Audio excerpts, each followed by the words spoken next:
માંગરોળ તાલુકા ખાતે ભાજપા સદસ્યતા અભિયાન 2024 અંતર્ગત કાર્યશાળા યોજાઈ। 156 વિધાનસભાના ધારાસભ્ય અને પૂર્વ કેબિનેટ મંત્રી ગણપતભાઈ વસાવાની અધ્યક્ષસ્થાને યોજાઈ હતી, જેમાં જનજન સાથે સંપર્ક કરી ભારતીય જનતા પાર્ટી પરિવારમાં વધુમાં વધુ લોકોને જોડાવા માટે અપીલ કરી।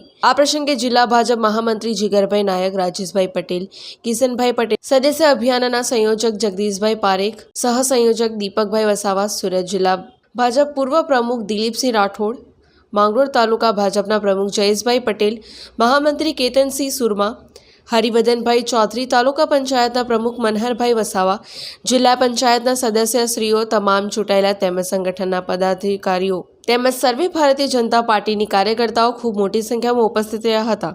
વિનોદ મૈસુરિયા, જનસાક્ષી ન્યૂઝ, માંગરોળ।